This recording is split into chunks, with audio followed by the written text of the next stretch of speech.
So when we feel stressed out, our brain is sort of archaic in the sense that it doesn't know that you've got a deadline or your kids are late for school or if you're being chased by a lion. Like it's all the same signals, right? And so when our brain does not feel safe to have a baby, whether or not you want to have a baby, it does not send the signals to ovulate, to, all of those things. And so stress can really down regulate our healthy hormone regulation. And so it starts to prioritize cortisol production rather than progesterone production. And that gets all the way down to the cellular level. But the bottom line is we start to create and produce more cortisol instead of the progesterone.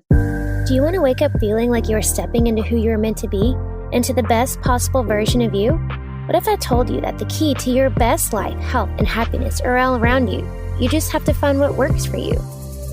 I'm Hope Pedraza, and I believe that there isn't just one way to live a healthy and meaningful life, and that all you need is a little inspiration to make changes that last from the inside out. Each week, I'll be sharing tangible tips and inspirational interviews to help you on your journey. These are the steps to take to improve your life and live with purpose. This is Hopeful and Wholesome. Hey y'all, welcome back to Hopeful and Wholesome. Today I have on the show Christa Elza, and Christa is a nurse practitioner. And then she is also trained in functional medicine, and she is so knowledgeable about all things hormones and thyroid and digestive issues. And we are going to talk today all about estrogen dominance, what it means for you and your body, how we can prevent it, how we even know that we are in an estrogen dominance. And we're going to talk about all other things hormones. This episode is so informative. She's going to give you so many tips and just tactical things that you can use now, that you can implement now to help balance out your hormones now and as you age. So now you're all going to learn so much from Christa. So let's jump in. All right, guys, let's jump in. I'm here with Christa Elza today, and she is a nurse practitioner, and she is a functional medicine expert who specializes in all things hormones and thyroid. Today, we are going to step on the hormone side of things, and we are talking all about estrogen and estrogen dominance and what that means. And I'm really excited for y'all to learn from her today. So thanks so much for joining me today, Christa. Thanks for having me, Hope. I'm excited to be here. Me too. So let's start with the basics. So everybody listening, which is usually women, can understand what exactly is estrogen dominance. What does that mean? Yeah. So estrogen dominance it's really anytime estrogen and progesterone, there's an imbalance. Right? We want to have progesterone balancing out estrogen, particularly towards the end of our cycle. So anytime we have disproportionate amount of estrogen, that's what we kind of coin and term estrogen dominance. And, estrogen is super important. It's pivotal to puberty, to breast changes, to the proliferation of the uterine lining, to get pregnant. So estrogen is a beautiful thing, but we have to keep that in check because when estrogen gets out of hand, then we start to have symptoms that are irritating us. A lot of breast tenderness, irritability, low libido. It really can create problems with women who already have issues with fibroids and things like that. Mm-hmm. So that in a nutshell is what estrogen dominance is. Yeah. Yeah. When we talk about estrogen dominance, that's what we mean. There's a disproportionate amount of estrogen in ratio to progesterone. Right. So what are some things that are causing this? And I feel like we see this more and more. We hear a lot about it, and things that are, supposed to get rid of extra, estrogen floating around in your body and stuff. So what are things that are causing this estrogen dominance? Yeah. So it's multifactorial. So we can kind of break down and unpack what the causes are, right? So mm-hmm. there has been a lot more estrogen dominance recognized. I don't know if it's just because we're recognizing it more, but there's also a lot of reasons that we could be seeing a lot more of it. And so first and foremost would be our diet, because our diet is full of pesticides and it's full of hormone-induced, milk products and meats and things like that. So we could start there with just what are we consuming in our body.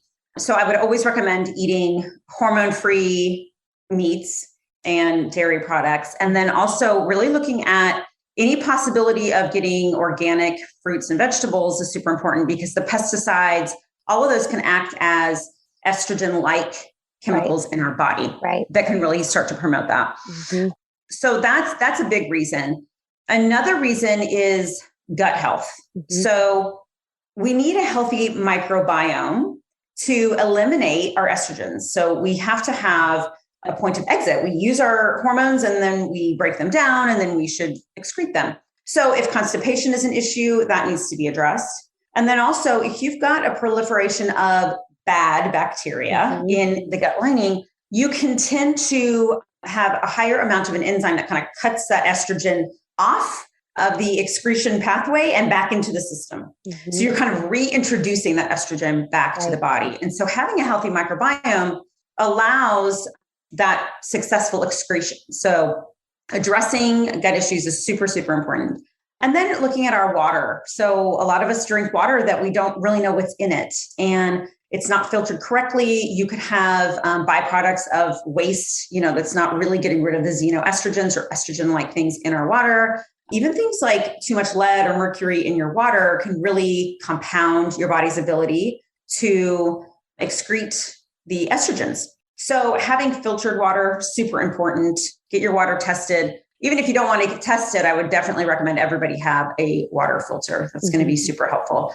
And then we have to consider our beauty products. So women, we put on a lot more on our body every day, a lot more than men. So shampoos, conditioners, lotions, soaps, beauty products for makeups, all of those can contain chemicals that are also estrogen-like.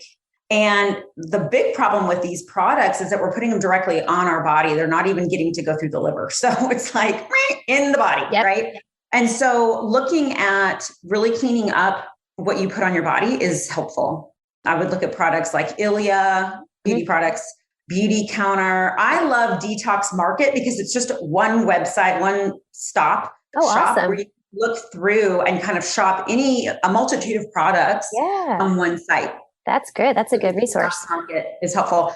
Think Dirty app is a really great app to put on your phone. It's free. You can click the barcode on multiple products and kind of get an idea of like, what am I exposing myself to that I have control over? Right. Because so much of what we're exposed to, we don't necessarily have full control over, but we do need to take ownership of what we do. Totally. Yeah. So you can start looking at cleaning products and all of that with that Think Dirty app. That can be really, really helpful. So the last thing I want to talk about is BPA. And that is another, I know that there's a lot of awareness around that directly in plastics right now. So obviously do your part in buying things that are BPA free, using glass containers for storing foods, never heat anything in a plastic container. And you may have heard this before, but BPA is really predominant in receipts. So if you are, a server at a restaurant, you're handling these receipts and there's a lot of BPA in that. And so be aware, wash your hands, just try to avoid high contact with things that contain that. So that's my starting point. That's great. That's perfect. No, those are great tips. I love the apps. That's awesome. And I'm a proponent. I use Beauty Counter and I guess it was, I don't know, maybe earlier in the year, I did like a whole challenge on everybody getting rid of like starting to use more clean products. So Elive was a brand. I mentioned a lot of brands. So I'm glad that you mentioned those were all great brands to kind of those. Super helpful. Yeah, for sure. So, okay. So we talked about the things that are kind of causing this to happen. So, well, first of all, let's back up a second. So and you mentioned a couple of this, but I kind of want to dig a little bit deeper. What are some symptoms that we might be having? Because a lot of people don't necessarily know that they're in estrogen dominance, right? So what are some symptoms that could kind of tell us that our hormones might be out of whack? Yeah. So I think, if you're in the childbearing phase of your life, infertility, that would definitely be something that you want to look at. Like what's happening here? Do I have enough progesterone? But PMS. So if you're noticing a lot of mood swings around your period or really heavy cramping, all of those things that we would associate with PMS, that could be an indicator that you might be estrogen dominant. Mood swings. So really having a shift in mood is totally normal and natural that last week right before a period because hormones are dropping. That is a fact. But if you're going from high to really plummeting, you're going to notice a lot more of a shift, a lot more irritability, crying, things that are kind of keeping you home from work. So really looking at vast mood swings and then weight gain. So a lot of times we'll see that if you're having, especially around the thigh area, the waist, the hips, that's predictably, kind of where estrogen likes to hang out. And if you're having a lot of those kind of symptoms where you just can't shed the weight, heavy periods too, longer periods, all of those are symptoms of estrogen dominance that would require, kind of some investigating. Yeah. And I think I'm glad you mentioned the PMS thing, because I think a lot of women, and I think this is where, like you said before, I think we are maybe becoming more aware of things now with estrogen dominance, but I think a lot of women just think like, oh, my PMS symptoms are just natural. Like I'm just supposed to be like miserable for a solid week before my period starts, right? But it's like, well, no, not really. Not really. Yeah. It's interesting how so many of us just walk around going, I don't know, I feel fine. I don't know. Yeah, that's just the way it's been. Exactly. And until you like wake up to the idea that, wow, there's something better. And, and to be able to get through, and really not have any cramps, have a moderate period, like, wow. Yeah. So much right? So yeah, totally. Yeah. And I agree with you. I think I talk about this a lot with my clients too, because it's like most people just wait till they have symptoms to do anything about their health. And it's the same thing with them. And like, well, I felt like I felt okay. Like, oh yeah, I bled for a good 10 days. I'm like, well, that's probably not normal. So yeah. Right. Yeah. Yes.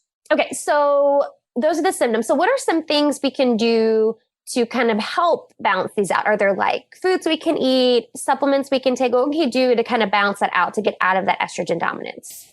Yeah, there's so many different things that we can do. And I would start first off with balancing gut microbiome. And so we start there with really, and it doesn't have to be complicated. I mean, obviously doing testing specific to you is going to be helpful as to how to target your specific situation. So everything I'm going to talk about is going to be fairly broad, but they're all things that we could do. And most of us need some support with gut health. Yeah. And so starting there, I would say just start to focus on whole foods, really start to cut out sugar-laden foods, overly processed foods, sugar, alcohol, sugary drinks.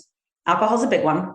I will kind of rant on that for just a minute. I mean, alcohol, don't want to be the hated one, but it is true. Like our body has to, a lot of what happens with our estrogen detoxification happens in the liver. And when we're drinking, the liver has to take priority over everything else to deal with toxins such as alcohol. And so if you are really struggling and it is your intention to address hormonal imbalance, I would say really cut back on alcohols because it's just, you're just, once you know, you can't unknow. It's just not any service to you. So I would start with processed food, sugar-laden foods, gluten. A lot of times people have a sensitivity to. And so I would moderate at a minimum how many foods you're eating that are high in gluten. And then a good probiotic. Most people do need a probiotic. Now, if you find that you're having a lot of bloating with the probiotic, I would taper back on that because that could mean something else. But a lot of us could use a little bit of probiotic support. Right. Yeah. So start with that help. Yeah, that's a good tip. And I think it's important too to mention about the probiotic because I'm all about gut health. Like that's what I do with my clients. And I think it's important to know like there should be a balance. Like there is such a thing as too much like normal gut bacteria, right? There has to be a balance of like the normal gut bacteria and like the opportunistic bacteria. So it is important to know like you said, like if you're having bloating with the probiotic, like it could be something else. So it's important to note how you feel. I actually love using a spore-based probiotic, and that's what I recommend. Yeah, totally. Yep. Same. And the reason for that, and I'm sure you've shared this before, but the spore base doesn't really flourish until it's in the large intestine. Yep. So if you have any small bacteria overgrowth, causes a lot of bloating, we kind of bypass that. So I would definitely stick to that.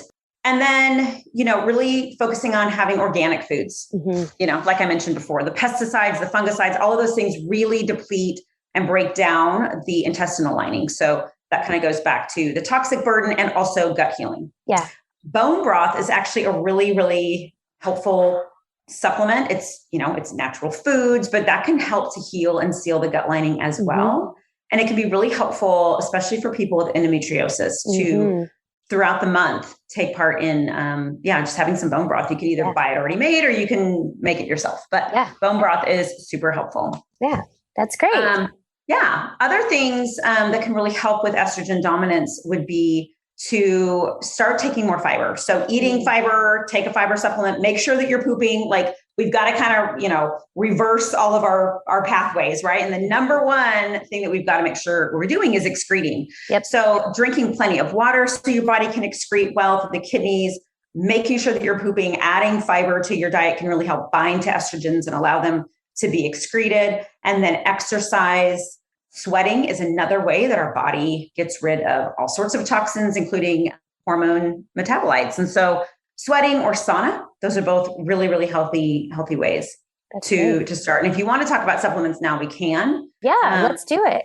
So supplements that really support not only progesterone production, but also detoxification and inflammation. Magnesium. We could talk about magnesium. Oh yeah, all day. Totally. Yeah. Magnesium helps on so many levels with so many things, detoxing, sleeping, progesterone support. So I definitely recommend magnesium glycinate, and I recommend 300 to 600 depending on bowel tolerance, but I like to take it at night. Yep. I would say all women need to be on. Absolutely. I say that all the time. Yeah. Magnesium is our friend. Yep. And then a lot of us have a disproportionate amount of omega-6 to omega-3. And omega-6, as a lot of your listeners probably know, is really, we see it a lot in processed foods, in fried foods, just the standard American diet. And so, adding an omega-3 supplement is not a bad idea for anybody. That's also one that I would highly recommend across the board. And then really adding a lot of cruciferous vegetables to your diet. It's so important you can take a DIM supplement, which is kind of the compound that comes from broccolis and, but if you're okay with that and your gut can tolerate it, I would add broccoli, cauliflower, Brussels sprouts. If you don't get overly gassy with those foods, I would add them in because they're so important for keeping our estrogen detox down a healthy pathway. Mm-hmm. Great. Those are great foods. Yeah. That's great. I love those. Those are good. And I think it's important to mention like the foods with the supplements, right? I think it's a good balance. That's always my motto, just combining the two, using supplements as like that extra insurance. So those are really great. I love that. So I do want to talk a little bit about like hormones as we age, because I get this a lot too with, some clients I'll talk to, or potential clients, and a lot of women, I think, just have this misconception, I guess, but they have this perception of like, oh, when I get, if I'm over 40 or I'm, menopausal or I'm postmenopausal, like it's just natural for my hormones to always be out of whack. So can you speak to a little bit about like aging and our hormones and like how we can keep them balanced? And is that normal, first of all, for our hormones to just always be out of balance as we age? And then can we balance those back out? Yeah. So it is natural for our hormones to decline as we age, but we can always keep them in balance. So in our 40s, we do tend to start to make less progesterone, which, as we talked about before, by definition, now that can create some estrogen dominance because we're just not producing enough progesterone. It's not that we're making too much estrogen. Let's say we even have our gut microbiome in order. It's just that we're not in a space where our progesterone is supported enough. Progesterone, really, we have a good, healthy push of progesterone with ovulation. So as we get closer and closer to menopause, of course, we have months where we don't ovulate or we don't ovulate. Yeah, we don't ovulate as often. But we can have about a decade before actual menopause where we can see a decline in healthy progesterone support. And so I think it'll be really helpful to kind of address ways to support progesterone over all of that. But before I go into the progesterone, I do want to say another way to really keep our hormones in balance is to have a good weight, like a healthy weight. And this isn't about being skinny, but it is about creating an environment where we're not storing a lot of estrogens, because that tends to, when we are overweight, we tend to have insulin resistance. And when we need a lot of insulin going on, that can also affect our progesterone push. Mm-hmm. It also can affect our body's tendency to take the testosterone that we're making, because women make testosterone as well, but convert that more to estrogen. And so that kind of can compound on itself. Not only are we converting more, we're not creating enough progesterone. So a healthy weight, just healthy lifestyle is super important. But let's get back to progesterone. We want to be in tune with our cycle. That's really going to be supportive. So day 1 is the first day of bleeding. So that everybody knows, like day 1. And so that's where we're going from. And then day 14 roughly is when we ovulate. So utilizing that time from day 1 to 14 in our cycle, those are the times that you can give yourself permission to maybe do some intermittent fasting or some longer fasts, if that's what's helping you with your body weight and with hormone balance, because it's super healthy to do that. That's a whole other podcast. But if you're going to be doing intermittent fasting, I would suggest doing it day 1 to 14, because that's really where your body is shedding the lining. It's building up, it's building up the follicles and things like that. So that's a healthy time to do that. It's also a healthier time to do more intensive exercises. Mm-hmm. What we want to do from day 14, where you ovulate on, is really be gentle with our body in not doing any fasting longer than 15 hours during that time period. Mm-hmm. And then also being more gentle with ourselves in workouts. And part of that is because our workouts are a stress to the body. And we want to keep that in balance the second half of our cycle, because that can push more cortisol. And so we'll talk on cortisol here in a second. But so being more gentle with your body in workouts. So, the less intense the second half of the period. And then also making sure you're getting adequate amount of sleep and you're really managing stress, particularly in that window. Really all month we should be doing that, but particularly in that window, that's going to help to really protect your progesterone. You also want to be adding a little bit more carbs the second half of your cycle to really nourish progesterone production. So you don't want to be doing keto intensely that second half of the cycle. So all that said, women just are not the same as men. I mean, men can work out the same, they can eat the same, they can keto, like whatever. And it's just not, I think a lot of us are waking up to that realization that women just don't do as well with keto. Yep. They do it consistently the same all month. Right. Because carbs are really important that second half of our cycle. Mm-hmm. So those are some very basic ways to really support progesterone, along with those supplements that we talked about. Yeah, that's great. I love those tips on what to do when in your cycle. That's awesome. And because you're right, women aren't the same as men. Not all the same rules apply to us as it does to men. So yeah. It's not. And really to maintain balance and to flow with your body as you age is to really, you've got to be in tune to it. It's not something you can just check out, because we're just not, we are cyclical beings. Totally. Right? Yep. And so we've got to recognize that and work with our body. Yep. Touching on stress. And it's so important for women to really get this in our 40s before menopause, because when we hit menopause, our ovaries we shut down. We don't make that estrogen anymore. We make estrogen in our ovaries primarily, but also in our adrenals and also in fat tissue. And so when we are in chronic stress, which is easy to do in our early, in our late 30s and in our 40s, because we've got the kids now, we've got the career now, we've got the relationships, life is booming. And it's also the time that we've got to acknowledge the fact that self-care is important. Yep. And stress management is important, because all of our hormones start in our brain. So when we feel stressed out, our brain is sort of archaic in the sense that it doesn't know that you've got a deadline or your kids are late for school or if you're being chased by a lion. It's all the same signals, right? And so when our brain does not feel safe to have a baby, whether or not you want to have a baby, it does not send the signals to ovulate, to, all of those things. And so stress can really down regulate our healthy hormone regulation. And so it starts to prioritize cortisol production rather than progesterone production. And that gets all the way down to the cellular level. But the bottom line is we start to create and produce more cortisol instead of the progesterone. And so that's where you can start to see some estrogen dominance as well, because now we're stressed out. Our body thinks this is not a safe environment to have a baby. We don't need to ovulate. Therefore, we don't produce the progesterone, and up goes estrogen, and it's not balanced out.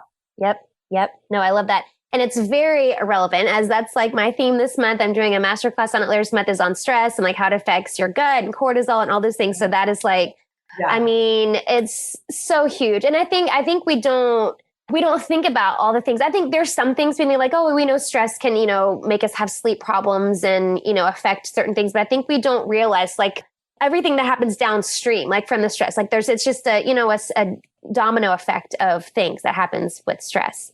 It really, really is. Yeah.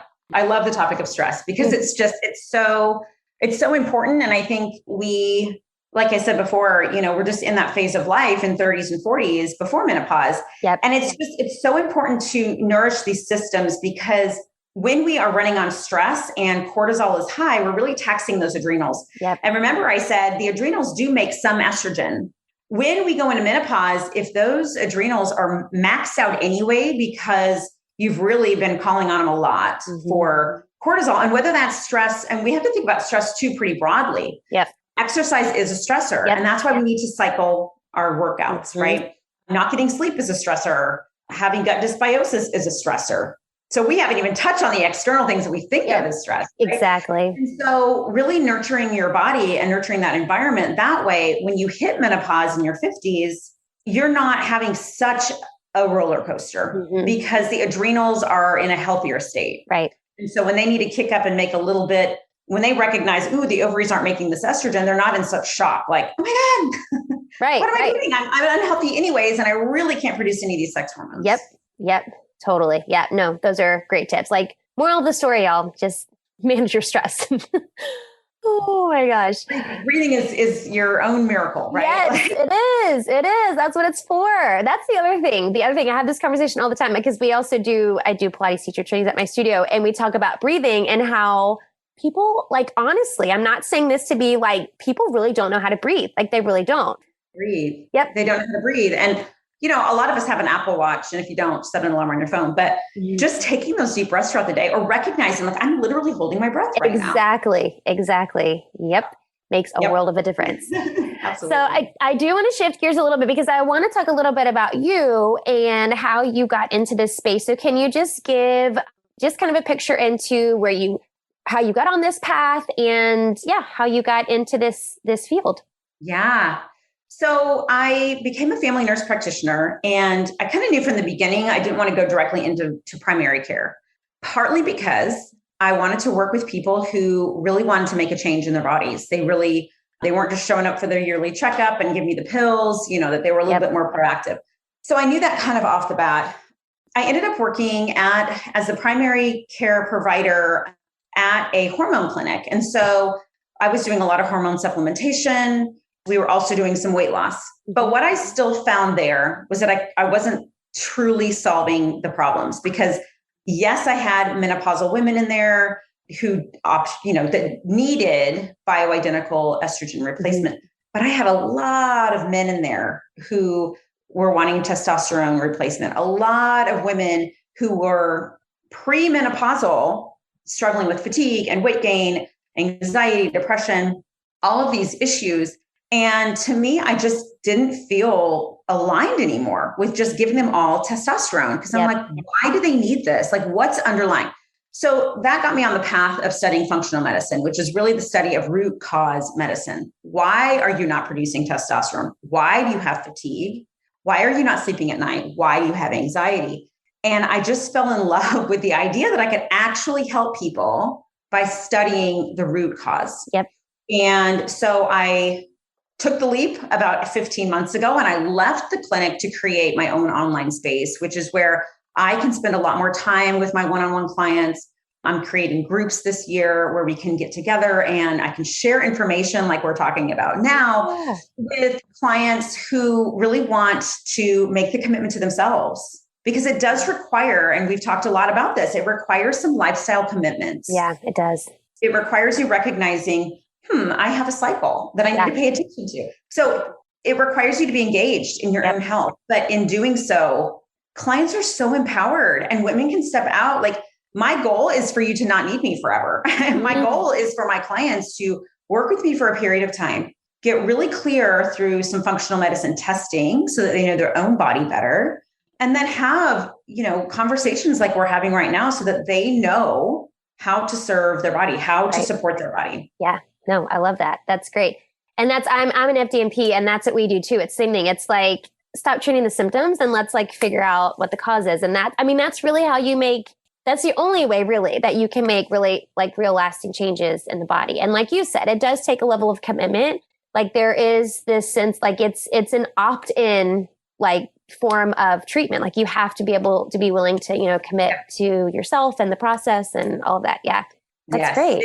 It's so empowering though. It really takes away the reliance on a provider to make this for you. Exactly. And, this is your body, and you deserve to know how it works and how to support it. So. Absolutely. No, I love that. I love that. Okay, I do have one more question I always like to end with, but before I ask that question, can you let everybody know where they can find out more about you and maybe working with you and where they can learn all about that? Yeah, absolutely. I primarily work on social media right now. And so you can find me on Instagram at Christa Elza. That's my handle, just at Christa Elza. Sure. Same name on Facebook as well. So on Instagram and on Facebook, you'll see links where you can connect. You can find a time to contact me through that. Perfect. All right. And I'll have links to all that in the show notes for everybody to check that out. And the last question I want to ask you is, what is one thing that you can do to live with purpose? I think that living with purpose requires you to be in the present moment. And so often we are operating out of the past or the future. Mm-hmm. We're not just with the current moment. And so I would say 2 tips. I would say number 1 is really be present with where you are. And then the next thing is to really sit with what you want to leave as a legacy for your name. Like what do you want your name to mean? And to really sit with that and then move forward in that, with that in mind. Yeah. In the decisions that you make. I love that. That's wonderful. I love it. I love it. Thank you so much, Christa, for all. This is super informative and insightful, and it was perfect. So thank you so much for all of your information. Yeah, I was so happy to be here. Thanks for having me. Thank you. Thanks for listening to Hopeful and Wholesome, y'all. If you found value in this week's episode, please subscribe on iTunes or wherever you get your podcasts and leave a review to let me know what you thought. I love to know what you find useful in these episodes so I know how I can provide the most value I can to my listeners. And if you have topics that you want to know more about, I'd love to hear those as well. So shoot me a message on Instagram, Facebook, or LinkedIn. It's at the Hope Pedraza, or visit my website, hopefulandwholesome.com. Thanks, y'all.